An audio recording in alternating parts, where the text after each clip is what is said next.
Good morning, good morning, good morning. Welcome to another edition of the Page Turner. I'm your host, Nate Turner. And look, she asked me what a stormtrooper was, right? A stormtrooper and what is a tauntaun? I said, deep breath, Nate. You know she's young and she hadn't been interested in Star Wars up to now, so I'm working with my daughter on coding again the other day, and she was asking these questions because she was programming this Star Wars game. Now, I realize that some of y'all adults may not even know the answers to the questions. You may be wondering and waiting for me to answer the question, but so I answered it like this. I said, stormtroopers are like minions for the bad guys, right? And tauntauns are like alien horses for the good guys to ride on. That's kind of how I put it. So simple enough, right? So she was off to the races after that. And then I heard a little voice that was like, you got to get all the tauntauns for 100 points each. And I'm going to add in one stormtrooper and he's going to be worth 200 points. And then the puffer pigs are going to take away points, right? And then there was this maniacal laugh. It was like, ended with her saying something like, I'm going to add so many puffer pigs. So she was all in. Then the most amazing thing happened.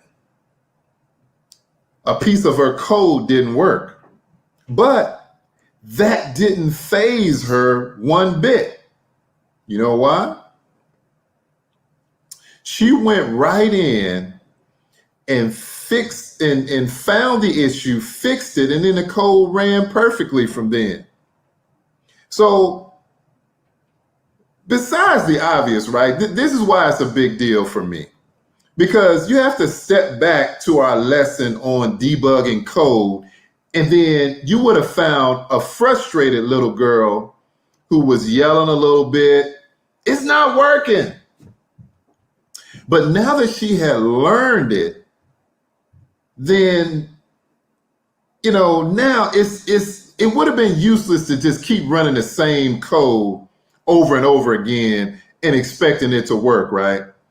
Just without changing it, without expecting, it was just expecting it would just magically work if she just concentrated really hard on clicking the run button next time. So she learned that if there was a problem with the code, she had to try something different if there was going to be any hope that she would figure out what the problem was and how to fix it, right?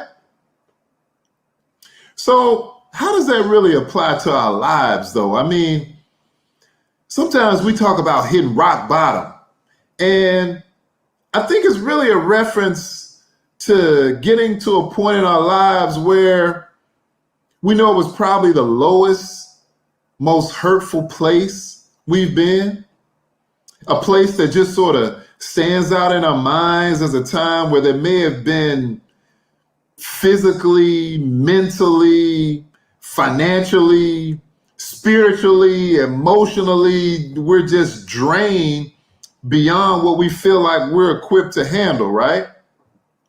And for some of us, rock bottom may even be this very moment in time. I mean, there were times where I felt like I'd been at rock bottom for so long that I wasn't even sure where I actually was. I wasn't sure if I was at rock bottom or not. Sometimes you just get to rock bottom and you just get down and wallow in it and just feel like, I don't know if this thing is really changing, right?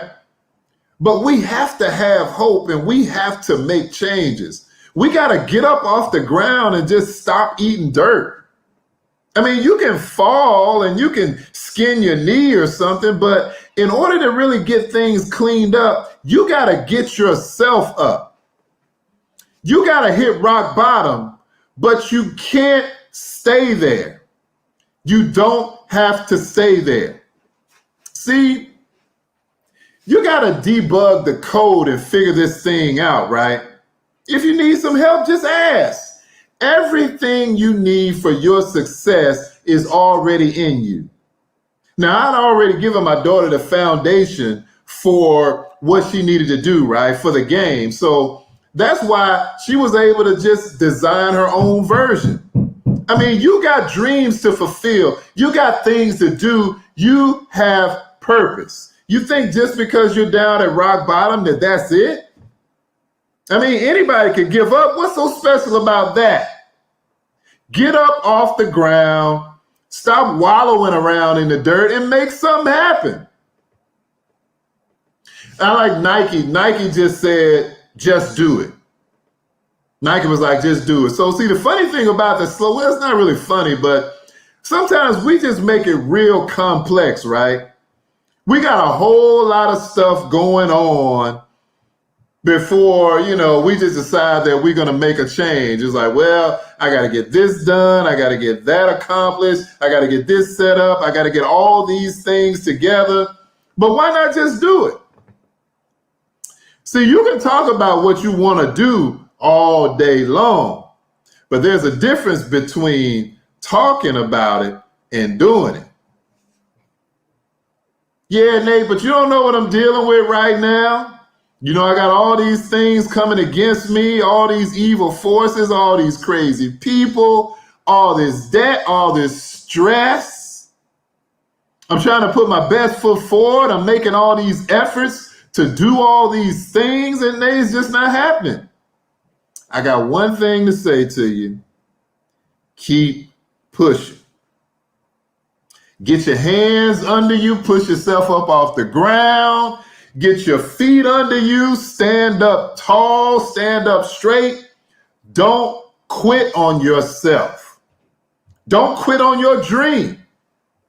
I mean, it was Dr. Martin Luther King that said, look, if you can't fly, then run.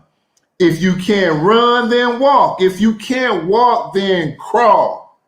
But whatever you do, you have to keep moving forward. This is Nate Turner with another edition of the Page Turner. Let's go!